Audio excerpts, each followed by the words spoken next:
Tere, head YouTube'i vaatajad ja Kagu raadio kuulajad. Algamas on Toomas Pauri autorisaade ja tänaseks minu saate külaliseks on ettevõtja Vambola Kolpakov. Tervist, Vambola! Tere! No ma toon ühe väikese näite sissejuhatuseks, siis on sul kergem edasi minna. Kui ma 2007 astusin Keskerakonda ja Tartumaal Ülenurme vallas, kus ma alustasin, kus ma ise elan, oli keskerakondlasi 4, kõik olid väga eakad. Ja nemad olid ustavad ja tahtsid edasi teenida, aga polnud juhti. Ja mul polnud kedagi paralt võtta, kui võtsin oma abikaasa Kleeri Pauri ja Kleeri töötas väga hästi, tegi pidusid, korraldas, kohtus ja lõpuks 2 aasta pärast oli 77 liiget. Siis tuli meie juurde välevate silmadega tolleaegne piirkonna esimees ja teatas, et Kleerila on juba tubli töö teinud, tema jaoks aitab. Ja ma sain aru, et Edgar oli ettenägilik mees. Täna on Kleeri Paur piirkonna osakonna juht Ülenurmes. 2 kuu pärast on tütar Kristiina Kambjat. Eks väiksed ohud ikka, aga vähemalt selles suhtes aus mees saatis piirkonna esimehe kohale, kes oli mul hea sõber ka ja päris vähe häälega teatas, et Kleeri peab ära. Mina sain aru, mis seal ikka. Kui niimoodi räägitakse, siis tuleb teha. Kahjuks meie ühine sõber Andro Roosiga nii ei tehtud. Teda kasutati teisi, kas mõjutus või muid vahendeid, aga tänaseks on Andro Roos Keskerakonnast lahkunud, mitte oma soovil, kus ta nii kõvasti tööd tegi, vaeva nägi, ma olin nagu talle vaimne isa ja ka sina nägid, kuidas see härrasmees töötab ja tahtis saada Tartu linnapeaks. Ja kas tal see võimalus oli, aga ta vähemalt pingutas selle nimel. Miks selliseid mehi ja naisi, kes on tõsised tegijaid, ei taheta kuidagi hoida seal liinil, kus nad võiks erakonnal kasu tuua? Tartu on korporatiivne linn kogu aeg olnud. Seal on oma kitsas seltskond, kes seda linna valitseb ja nad on omavahel need pildid ära jaganud ja Andro on väljast tulija, et Tartus ei kannatata. Tartus ei kannatata isegi nii palju väljast tulijaid, et nad ei ole senimaani suutnud Paidest Tartuni tõmmata 4-realist teed täies mahus. Mingi jupike seal sellest Kärevere sillast on Tartu poole, aga mitte täiesti Tartu linna piiril, et see linna eraldatus, see toimib korporatiivsetes huvides ja uusi tulijaid sinna vaja ei ole. Aga ma mõtlen, et Andro ei olnud ju ka selles suhtes, ta oli noor, väga aktiivne, ma ütleks, et liiga aktiivne ja ta sai Riigikogu valimistel, eelmistel Riigikogu valimistel üle 500, minu meelest 544, ma võin eksida. Selline mees on ju väga vajalik erakonnale. Loomulikult siin ei ole üldse mingit kahtlustki, et Andro on igati mõistlik inimene ja väga hea tulevane linnapea, aga selles ongi kogu see tema probleem, et ta on liiga ohtlik neile. Nad kardavad teda. Vaata, kui inimesed ei karda sind, siis nad sisuliselt ei tee mingeid liikumisi sinu suunas. Nad lihtsalt taluvad sind enda kõrval ja teavad juba ette ära, et see valimisvõitlus on niikuinii lõppenud, sellega, millega ta on lõppenud. Ehk meie jääme võimule ja teised vaatavad alt ja imevad pöialt meie ukse taga. Aga Androl oli reaalne šanss saada tegijaks linnavolikogus ja sinna ei ole uusi tegijaid Tartus vaja. Nende mõistes, tegelikus elus on neid vägagi vaja. Tartu linna õhk on nii summunud, et seda tuleks ikka tõsiselt tuulutada. Sinna tuleks ka suured ventilaatorid üles panna, et seda läppunud õhku veidikenegi sellest raekoest välja ajada. See on jäänud sinna Ansipi aegades saadik ja niimoodi on see Reformierakond selle Tartuga toimetanud. Tartu on muutunud omapäraselt, ma ei tahaks küll väga halvasti öelda, aga ta on ikkagi provintsistunud, tõeliselt provintsistunud linn. Sealt on kadunud ära suured mõtted, sealt on kadunud ära targad targad inimesed. Enamus on muidugi juba manalatel läinud, aga neid pole uusi peale tulnud. Ülikool on laiali pekstud, kesklinnast ära viidud Maarjamõisa väljadele, nad on eraldi hoonetest läbi, nad ei käi. Ülikooli kampus kui selline lakkas eksisteerimast pärast seda, kui hakati ülikooli kesklinnast välja viima, kus oleks võinud leida hoopis teise lahenduse. Ülikool oleks pidanud jääma Tartu südameks, sellisel juhul oleks ka Tartul olnud hoopis teistsugune funktsioon kogu Eestis. Aga nüüd on see funktsioon kuidagi niimoodi laiali määritud nagu või leiva peale, ei ole seal ei leiba, ei võid ja kõik on niisugune väga-väga vilets. Et vanasti oli keemiahoone, oli kokkusaamise koht, nüüd ei ole seal praktiliselt keegi, seal ei käi. Ülikooli peahoone seisab tühjalt, inimesed ei saali selle ümber.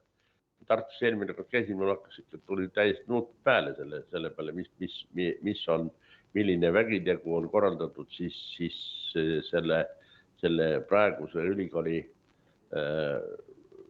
juhtkonna poolt ja kuidas seda kogu selle värki juhitud on. Mina olen ikkagi ka Tartu Ülikooli lõpetanud ja ikka hääd mitu aastat veetnud Tartus ülikooli juures. Ma enam-vähem tunnetasin tookord seda vaimu, mis seal sees oli. Täna on see vaim lahkunud Tartust ja see on probleem. Ja Androl oleks šanss see vaim sinna tagasi tuua. Ja seda kardetakse kõige rohkem, sest vaim ei salli võimu, kes ei oska valitseda. Ja see on võib-olla ehk põhiline asi selle asja juures. Võib-olla on minu jutt natuke liiga filosoofiline. Võib-olla seal taga on hoopiski kuidas sulle öelda, niisugused märgatavalt tavapärasemad ajendid, näiteks see sama Suvorov võib-olla tahtis saada linnapäeks ise või ma ei tea, mis ta seal oma päega välja mõtlesid, aga igal juhul Andro kõrvaldamine Tartu tänasest valimisvõitlusest või õigemini püüd kõrvaldada teda Tartu tänasest valimisvõitlusest on armetu käik Keskerakonna poolt.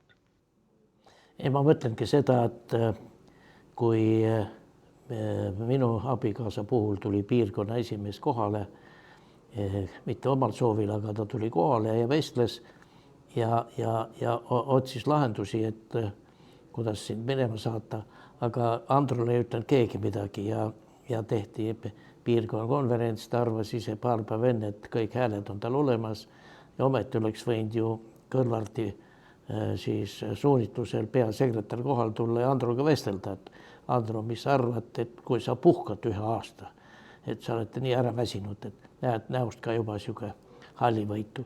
Seda ei tehtud, istus küll Tartu linna piirkonna konverentsil vaikides ja võib-olla ma ei tea, mida ta mõtles, kui ta üldse mõtles, et sellist soliidset käitumist ei olnud ja lihtsalt Suvorov, kes täna on siis uus piirkonna esimees ja ütleb, ta tahab Tartu linnas siis Keskerakonna uuesti võimul tuua, tal lihtsalt ei ole sellist võimu ja ka mitte vaimu.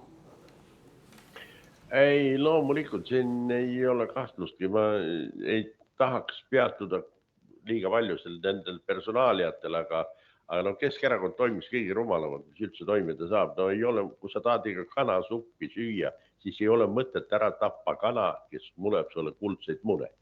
Et katsu kuidagi teistmoodi läbi tulla. Ja need inimesed, kes asendasid Androt, neist ei ole selle asja elluviijad, mida tegelikult Tartul oleks vaja. Me oleme siin ka rääkinud selles saates aastakese juba või 1,5 aastat tagasi esimest korda, kui ma rääkisin, et Tartu võiks valglinnastumisega muutuda 250 000 suuruse inimeseliseks niisuguseks keskuseks, mille elanike arv koosneb tõesti 250 000 inimest, kuigi täna on juba see valglinnastumine juba de facto on Tartu juba 150 000 kodanikku elab Tartu linnas ja selle lähipiirkonnas. Aga kui see ühise juhtimise alla viia, siis see oleks väga-väga suur jõud ja see tasakaalustaks Tallinna osakaalu. Ja justkui nagu ja seal hulgas selle plaani sees me rääkisime ka sellest, et Tartu võiks olla üks vabamajandustsoonidest, kus eksisteerib maksusoodustus, kus eksisteerivad võimalused luua kõrge tasemega ja kõrgtehnoloogilist tööstust. Me oleme sellest kõigest rääkinud täna hommiku Delfis teade, et Leedu majandus on leidnud toe, no seal räägitakse kaitsetööstusest, aga on leidnud toe selles mõistes, et neil töötab 7 vabamajandustsooni arenenud infrastruktuuriga ja võimalusega juurde tõmmata väliskapitali, arendada just nimelt seda sama kõrgtehnoloogilist tootmist. Nad teevad seal droonidega võitlemiseks laserpüsse näiteks. See on kõik see lugu, millest me oleme rääkinud ja millised ideed, nagu mina tean, olid ka Androl oma programmiliste ideedena kavas hakata realiseerima, aga näe, kellelegi ei meeldinud see idee, et Tartus oleks võib-olla inimestel parem elada.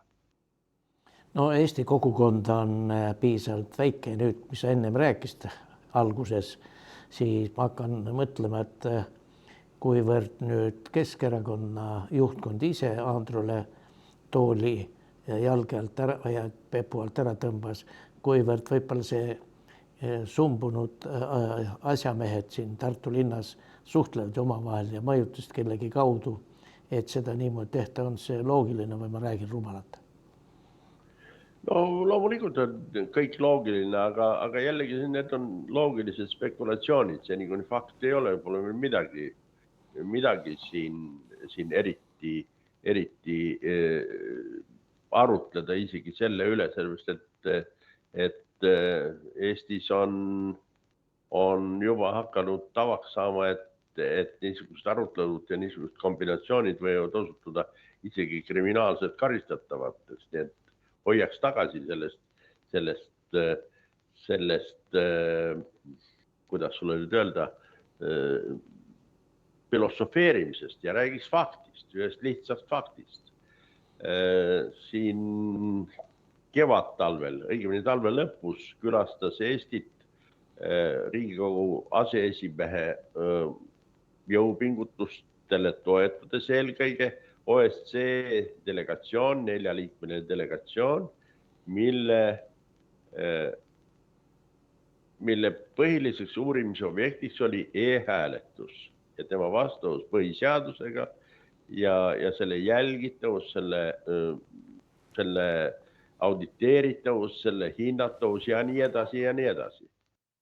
OSCE delegatsioon pidi 11. aprillil avaldama oma lõpparuande selles küsimuses. 4 inimest. Seda pressikonverentsi ma kuulasin pealt ja nad ütlesid, et hiljemalt 11. aprillil nad avaldavad selle aruande. Täna on meil 22. mai jumalabiga ja sellest aruandest ei paista mitte midagi. On ainult sahinad sellest, et keegi hoiab seda aruande avaldamist tagasi. Ja see on õige. Andro on ühe sellise tsükli üks osa, mis hakkab pihta sellest, et meil on ebaseaduslikud ja siin ma võin kindlalt öelda, nad on manipuleeritavad hääletuse süsteemid nii Riigikogu valimistel kui kohalikel valimistel. Ja te võite 3 korda mõelda, mis saab siis, kui sellest raportist selgub, et ühes NATO täisliikmesriigis, ühes Euroopa Liidu täisliikmeriigis, ühes OSCE liikmesriigis on 20 aasta jooksul valimistulemustega manipuleeritud. See enam ei ole ka teooria isegi mitte. See on praktika. Nad viskavad meid Euroopa Liidust välja. Nad viskavad meid NATOst välja. Kõige põhilisem NATO ja Euroopa Liit toetavad eelkõige osalusdemokraatia. Demokraatia on meie alusvalitsemisprintsiibid. Ja demokraatia aluseks on ausad ja läbipaistvad valimised. Ja me ei harrasta neid, 20 aastat me ei harrasta neid. Me harrastame mingit omapärast süsteemi, mis on segu paberhääletusest ja e-valimistest ja mille tulemusena on meil täna valitsuskoalitsioon, mida nominaalselt toetab 5% inimestest, aga kui arvestada seda, neid, kes on, oma eelistusi ei anna nendes küsitlustes, siis on selle valimiskoalitsiooni toetus 14%.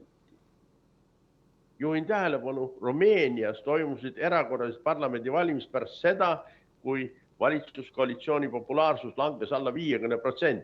Prantsusmaal toimusid täpselt samal põhjusel erakorralised valimised. Saksamaal toimusid erakorralised valimised, kuna valitsuskoalitsioon ei saanud enamust Bundestagi hääletustel. Meil on võtame see kas või selle nominaalse, meil valitsuskoalitsioonil on 20% toetust. Ja seesama valitsuskoalitsioon võtab Eesti jaoks vastu hingematvaid otsuseid. Ta tõstab meie käibemaksu 24% peale. For what? Mille alusel? Järgmisel aastal kulutab Eesti kaitsele 9% oma riigieelarvest ja 10%. Ja see on selle valitsuskoalitsiooni otsus, mis mõjutab praktiliselt iga Eesti riiki ja me ei tea, kas see valitsuskoalitsioon on legitiimselt võimule saanud. Kuulge, see ei ole nali. See ei ole pioneerilaager, kus askelduvad praegu Reformierakond ja Eesti 200. See on Eesti riik ja see riik on tõsise eksistentsiaalses ohus täna. Tänu just nimelt siuksed trikkidele, nagu praegu aretatakse. Kui te kuulate natuke seda, mida räägib valitsuskoalitsiooni esindajad, peaminister Michal ja peaminister Ligi, siis see ei aja isegi enam naerma, see ajab nutma. Eilses Riigikogu infotunnis ütles peaminister Michal järgmised kuldsed sõnad. Ta ütles, maksude tõstmine vähendab maksukoormust. Ja siis ta luges seal mingisugused ette, kui nad 36 pealt 35,8 peale langes tänu maksude tõstmisele. Kõigepealt oli 33, siis tõsteti 36 peale. Ja nüüd siis langetati pärast seda 36 peale tõstmist, millegi pärast ta langes 35,8 peale. Ma tean küll, miks langes, sellepärast, et inflatsioon tekitas selle värgi. Eile oli veel täiesti unikaalne nähtus Riigikogu saalis. Ma täitsa kaifisin seda. Peaminister Michal oma kõnetoolist, kui räägiti Eesti majandusmetsa pindala suurendamisest, esines 2 korda järjest mõtteavaldusega. 2 korda, kus ta ütles, et meie tänane majandusmetsa tase moodustab 68% metsast, kogu metsade pindalast. Ja kaitsealas moodustavad 28% kogu metsa pindalast. Nüüd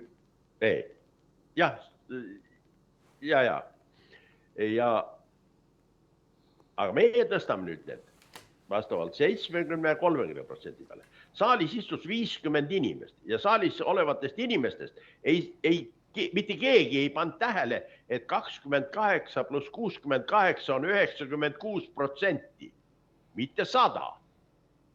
Kus 2 osa, mis on kaitsealune ja mitte kaitsealune mets, annavad kokku 96% ja kuskil 4% ära kadunud. Mul on häbi selle Riigikogu pärast, kes ei pannud tähele isegi seda, sellepärast nad ei oska 100 piires peast arvutada, lihtsalt ei oska. Palun, selle arvutiga palun nii palju kui tahate, aga peast ei oska. Ja kuidas me saame siis niisugust Riigikogu üldse usaldada? No, see on kõik õige, see on väga vajalik jutt, Vambula, aga tuleme korraks veel, kuna me teeme nüüd lühisaateid Andro juurde tagasi, et inimesed ikka aru saaks, et mida siis Andro valesti tegi. Meie arvates ei teinud ta midagi valesti, aga nendel, kes olid tema juhid, Keskerakonna juhtkond, mis oli tema viga, et ta siukse siis lahenduse, ehk ta ei ole täna enam Keskerakonnas põhjustas. No kuidas sulle öelda, vaata eelnev jutt oli ikka vägagi kontekstis sellesama ka Andro mõiste kontekstis. Andro on erinev nendest inimestest. Ma olen täiesti kindel, et oleks esitanud selle küsimuse, aga kus see 4% siis kadus? Nendel on ükskõik, nad istuvad seal, see ei ole üldsegi nende asi. Probleem on selles, et Andro juhtum näitab seda, et Keskerakonnas ei ole võimalik pidada avameelset debatti. Debatti selle üle, milline võiks olla arengusuund. Seda, kui miski ei meeldi, siis tuleb inimest lahti saada. See on väga vale praktika. Mina olen juhtinud väga paljusid ettevõtteid. Ma olen algatanud palju projekte ja tänagi olen sellega tegev. Ja ma ei tea, ma vähemalt olen kogu aeg oma asjade ajamisel püüdnud aru saada ka teistest inimestest, ka teisest arvamusest, ka nendest arvamustest, mis ei ühti minu arvamusega. Ja niimoodi on õige, sellepärast vastasel juhul see asi, inimene ei ole jumal, ta ei suuda otsustada kõike õieti. Ja Andro on lihtsalt erinev sellest, tema stiil ja tema käitumine, tema tegutsemise stiil on erinev tänaseks Keskerakonna stiilist ja võib-olla on tänu taevale, võib-olla sünnibki plaan B uue parteina ja võib-olla on sedapidi hädade ületamine võib-olla kõige efektiivsem. No vähemalt Eestimaa jaoks ei ole selline aktiivne tubli mees Andro Roos kadunud. Tal asutas siis uue erakonna plaan B ja see on muidugi hea. Võib-olla ongi siin jumala käsi mängus, kes suunas ta uuele rajale, aga me peame seda arutama, miks tublide ja väga tegusate nii meeste kui naiste puhul kasutatakse erakonna poolt ütleme, et ma ei saa otsustada vägivaldset, aga sellist mitte ausat juhtimist, sest tegu on ju erakonnaga, jõuga, mis peab tekitama ühiskonnas uusi mõtteid, uusi lahendusi. Jah, seesama otsapidi jõuame tagasi jälle täpselt sama küsimuse juurde. Ühiskond on tasakaalust väljas. Sinna, kus me jõudsime aastast 87 Irve pargist ja läbi 88. aasta Loominguliitude foorumi ja edasi toimunud rahvaliikumine, mõlemapoolse rahvaliikumine nii ERSB kui ka Rahvarinde kaudu jõudsime Eesti Vabariiki, kus kohal oli avameelne debatt võimalik esimese 5 aasta jooksul. Nüüd on see lõppenud. Nüüd me oleme tagasi stagneerunud väikeses riigis, mis hoolsalt täidab kõiki korraldusi, mis tulevad väljaspoolt, on võimeline endal kas või jalad alt ära lõikama, sellepärast nagu Kalevipoja mõõk lõikas Kalevipoja jalad alt ära, lõikab meil see 10% investeerimine kaitsesse ja olematusse kaitsetööstusesse ka jalad alt ära, sellest ma olen täiesti kindel, mitte ükski riik ei ole suuteline seda vastu pidama, seda enam nii nõrga majandusega Eesti. Ja selle poolest Keskerakond on üks osa sellest riigist ja ta moodustabki sellise osa, kus tänapäeval teisene arvamus, mis erineb ülemuste arvamusest, ei ole aktsepteeritav sellel lihtsalt põhjusel, et ülemusel on alati õigus. Eesti on sattunud situatsiooni, mida vanasti kirjeldas Tsaari armee Veltveebel, kui noorsõdur küsis tema käest, mis asi on subordinatsioon. Ja Veltveebel ütles noorsõdurile, vaata, subordinatsioon on selline asi. Olen mina ülemus täna, oled sina loll. Oled sina homme ülemus, olen mina loll. Ja vaata, see ongi subordinatsioon. Me kahjuks me oleme suunud just nimelt sellisesse riiki, kus kehtivad sellised reeglid. Kuivõrd sina, kes oled ka poliitikas olnud ja poliitikat väga kaua pikalt näinud, et taolised käitumised Keskerakonnast kalduvad eemale Edgari käima pandud omaaegse suure Edgari mõtetest ja tegudest? No mina poliitikas ei ole olnud. Mina olen seda kõrvalt näinud. Ja kõrvalt näinud aastast 1989. Kõige lihtsam oleks niimoodi öelda. See on ikka piisavalt pikk aeg, seda on siis meil jumala abiga 36 aastat. Edgar kehtestas reeglid, mida ta ka ise kiiresti rikkus ja oleme ausad, ta ikka oma elu kõrghetkedel valitses Keskerakonda, no ütleme, absoluutselt diktaatorina. Ega seal seda liigset mõttevabadust ka nagu väga ei olnud tema valitsemise kõrghetkedel. Et asi ei olnud isikukultusest kaugel, aga probleem selles, et tal olid loomulikult ideed. Ta teadis vähemalt, mida ta teeb. Tema meetodid olid, selle meetodite üle võib vaielda, aga me peame aru saama sellest, et Keskerakond püsis võimul Tallinnas mingi 25 aastat kindlasti. Natuke vähem vist. Aastast 2003 või kuna ta Tallinnas võimulu said. Ma ei mäletagi. Võib-olla 20. Aga see võim oli tugev võim. Neil oli absoluutne ülekaal. See, mis riigis toimus, ma arvan, see oli tal kokkuleppe Reformierakonnaga, et nemad ei sega Reformierakonda riigi valitsemisele, Reformierakond ei sega Tallinna valitsemisele. Ma arvan millegipärast, et see oli kokkulepe, mul on alust arvata, kuna meil oli kunagi sellest temaga jutt. Ta küll otse sellele niimoodi ei reageerinud, aga ma sain kõigiti aru nii kehakeelest kui fraasidest, et tema mõte oligi ikkagi selline. Aga nüüd, mis puutub pärandisse, pärandit ei ole. Võnnu surnu ajal puhkav Eesti suurmees jättis pärandi, mis hästi kiiresti ära lahustati. Ja kahju, raud ja põrmune. No mida selle saatelõigu lõpetuseks, et mida me siis Andrule soovime, et ta noore mehena oli väge täis Keskerakonnas tegutseda ja toime panna lootuses, et saab kunagi Tartu linnapeaks, et mida sina siis soovitaks Andrule täna?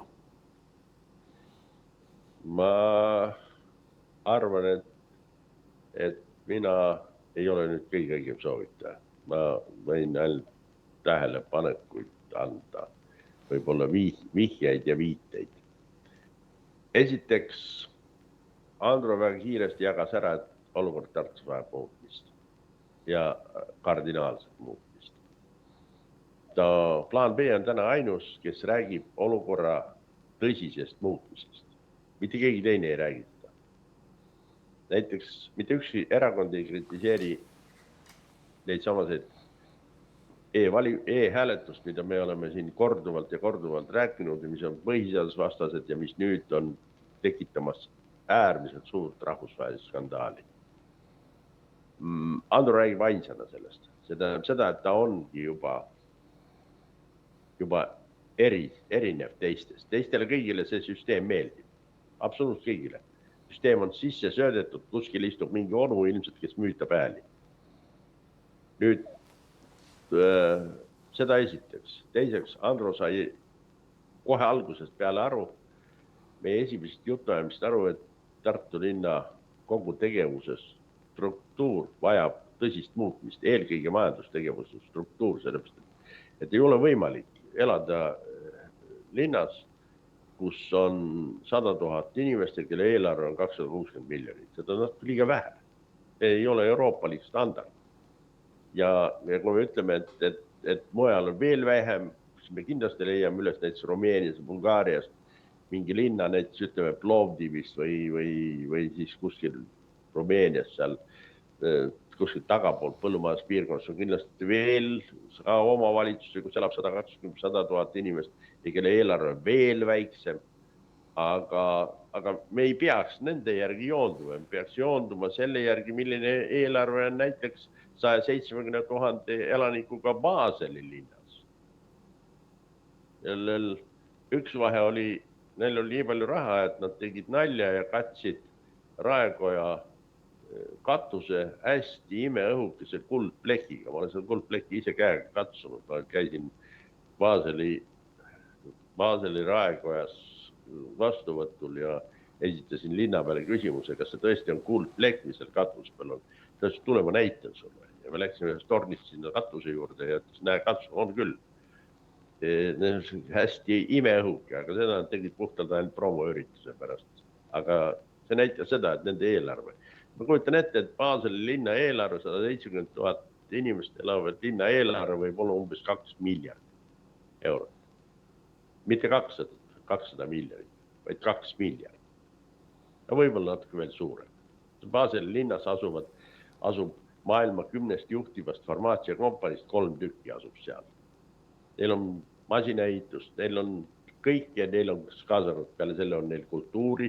Nad just viisid läbi ülieduka Eurovisiooni laulukonkurssi ja nii edasi ja nii edasi. Kus Šveitsi seaduste kohaselt ei föderaalvalitsus niisugustest üritustest nagu Eurovisioon raha ei anna. See üritus tehti kõik ainult Baseli linna eelarve kaudu. Kas te kujutate ette, kui Tartu linn organiseeriks oma eelarvest Eurovisiooni? On teil niisugust ettekujutus? Aga tegelikult see võiks olla üks eesmärk. Näiteks, et Tartu linn viibki 20 aasta pärast läbi Eurovisiooni laulukonkursi. Tuleb Eesti võidab, konkurss toimub Tartus ja toetub ainult Tartu linna eelarvele. Vot Androl on mingid taolised mõtted. Mitte Eurovisiooni mõtted. Ta on nõus sellega, et linna tööstus ja linna tegevus, majanduslik tegevus vajab totaalset ümberstruktureerimist, kaasaegse kõrgtehnoloogilise tootmise toomist Tartusse, reaalmajanduse toomist Tartusse. Ja mitte ainult üksinda reaalmajanduse, ka virtuaalmajanduse. Sama see artificial intellecti ehk tehisintellekti alased uurimistööd ja kõik see tuleb liikuda sinna, kuhu liigub maailma, mitte liikuda sinna, kuhu meid suunab Reformipartei. Need on 2 eri asja. Reformipartei suunab meid sohu. Plaan B suunab meid tulevikku. Ja kolmandaks, rahvusvaheline mõõde. Järjest on tähendab inimeste, kuidas on nüüd parem oleks öelda, inimeste rahulolematus Euroopa Liidu senise juhtkonna ja senise juhtimisstiiliga ja sellega, et sõnad ja teod ei lähe kokku ja elukene on vilets, majandused ei arene, inflatsioon süveneb, on viinud korduvalt uutele ja alternatiivsetel rahvaliikumiste tekkele. Näitena seesama Rumeenia, ta küll kaotas selles teises voorus, aga ikkagi Rumeenia alternatiivne absoluutselt täiesti valitsusest eemal olev partei sai 46% presidendi valimisel. Väga hea tulemus tegelikult iseenesest esimese korra kohta. Aga ma olen kindel, et kui see jant niimoodi edasi läheb ja nad seal midagi selle Rumeenia rahva jaoks paremaks asju ei aja, seda ei aja seda asja paremaks, see on tüüpiline bürokraat, siis järgmistel valimistel võib tulemus olla teistsugune. Plaan B on ka meie uus rahvaliikumine. Vähegi mõistlikud inimesed on vaja liituda sellega ja kui miski ei meeldi, siis vähemalt plaan B asutajad on lubanud, et nad taluvad ka alternatiivset mõtlemist. Nad taluvad seda olukorda, kui see, mis inimene mõtleb, ei ole kooskõlas üleüldise mõtteviisiga ja nende mõtteviisiga. Nad taluvad iga inimese arvamus selle asja juures ja neid arvamusi, mis teevad asja paremaks. Ja sellepärast on täiesti loogiline sellise liikumise alustamine ja see on jällegi, Andro ta on erinev inimene teistest tänastest poliitikutest. Ta on erinev ja sellepärast nad seda ei salli. Jah, see on õige kõik ja nüüd lõpetuseks ütlen mina, et head inimesed, kes te kuulate ja vaatate meie saateid, olge hea, astuge erakonda plaan B ja ma tean, et paljud inimesed on passiivsed, meil on erakondi nii palju ja mis veel üks juurde, see ei aita midagi. Aga nagu Vambola juba siin selgitas ja rääkis, on siin mõtlemist küll. Need ilusad saate vaatamist ja ilusat päeva jätku.